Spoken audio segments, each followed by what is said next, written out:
Mr. Dolman, it's Eric Dolman, right? It is. and God, you did a hell of a job on Kickstarter, and you did it like 7 times, or how many times?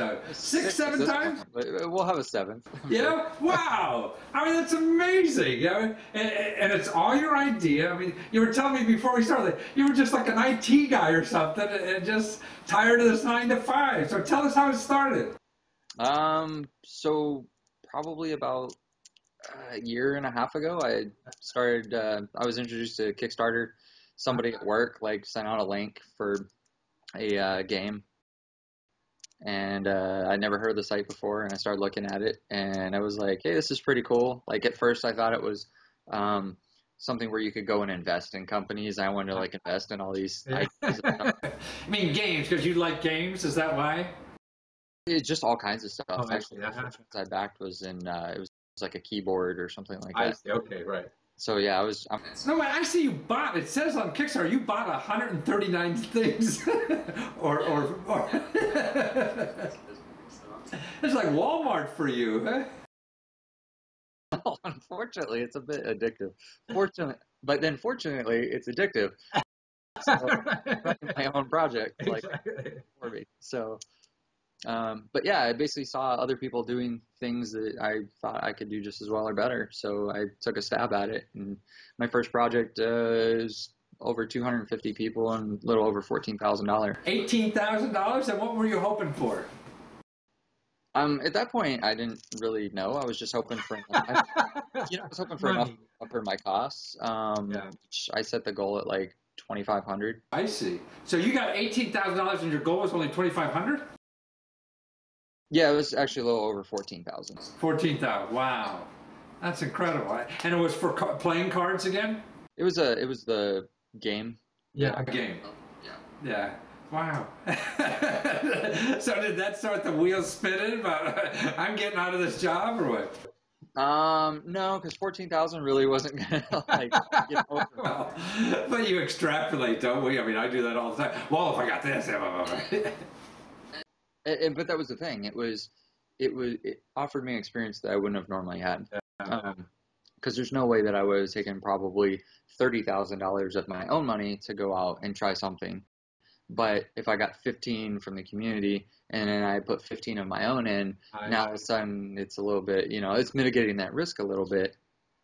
And I already had people that were interested in it, and kind of like, and then there were people that if I didn't follow through, I was going to let them down. I see. So that gave you a little boost to make sure you follow through on it. I mean, when you said it, mitigating the risk, I mean, I think it eliminates all the risk, because if you invested the 30 grand to begin with, right, you have no idea if it's going to sell, right, until you're done, right? Spending your 30 grand. This way, you're 50%, you know it's going to sell already, and you haven't even spent any money yet.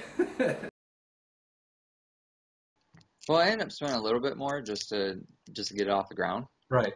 But yeah, if you do it right, and I can't say that I did the first few right, and even now we're learning on every one. But if you plan correctly, I think that you'll get to the point where you're basically testing the market. Yeah. You're finding out if there's value in the product that you want to create.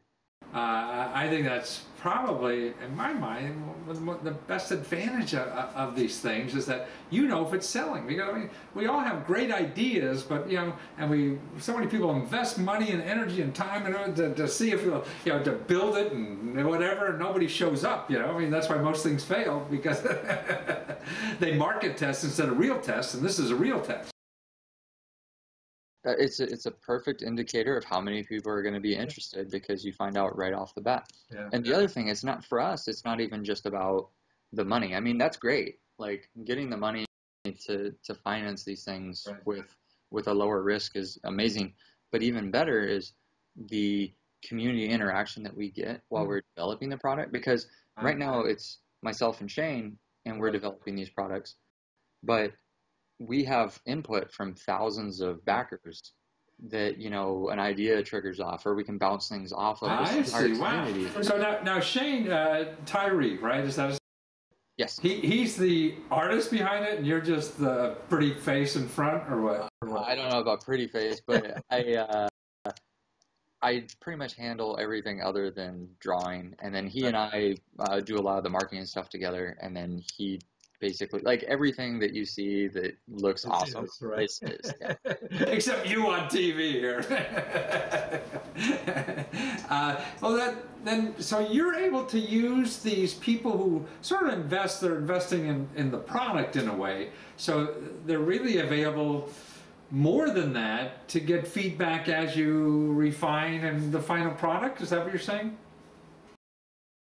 Yeah, I don't really see them as things or people that we're leveraging. I mean, they're part of our community, and our community keeps growing, and that community is both Albino Dragon and Kickstarter.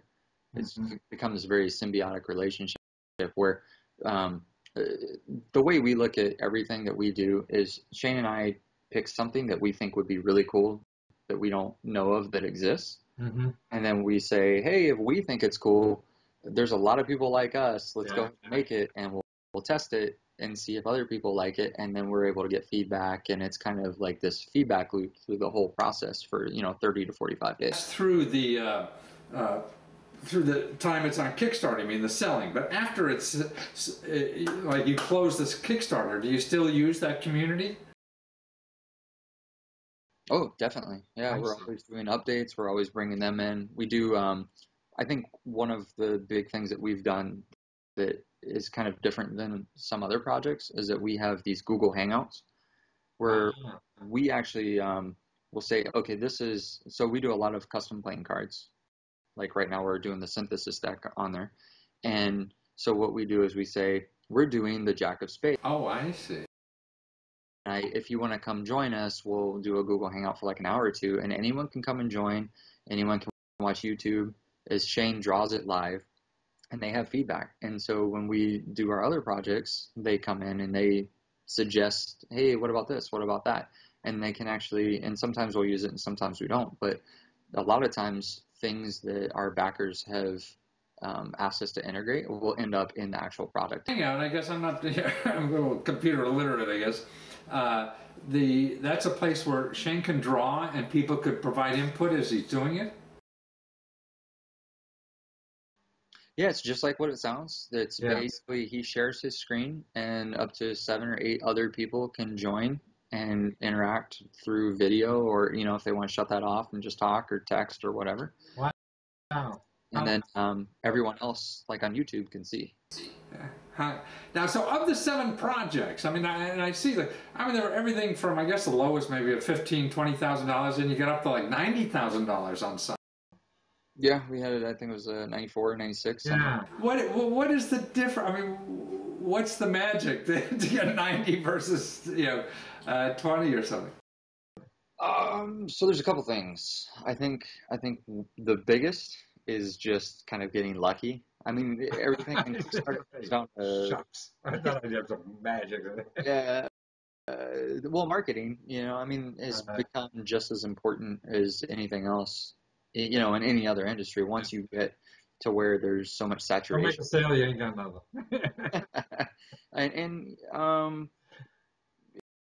the product, I mean, it was something that nobody had seen before, and then once they got wind of it, they're like, oh, that's awesome, I really want it. Yeah. And that would have never existed, would have never been created if we hadn't have put that out and other people backed it, because I wasn't going to put my own money down to create it. It might be silly. I can't believe myself that much. Well, that was actually something that Shane really wanted to do.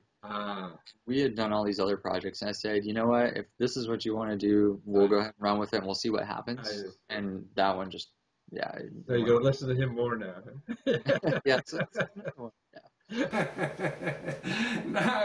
Well, it's just terrific to see, folks like you guys that just get together with an idea, have a source to get that idea out, and it being accepted. I mean, you're not stupid, and it's nice to hear feedback from that, I would think, and that's why I hope more people see this and see you and realize, maybe they have some job that they're not liking too much, 9 to 5, and they could take initiative and do something they really want to do in life, because that's what really you have to share with the rest of us. What's unique and special about you, yeah. And I guess you're able to present it, you know, in this format. Yeah, it's been pretty awesome. I mean, there's no way without crowdfunding, I think that we would have gotten to the level of success as quickly as we have. Like, and I would say successful because within probably 6 months, we've raised over $200,000. Yeah. You don't have a store, you're not going to do that well, you know?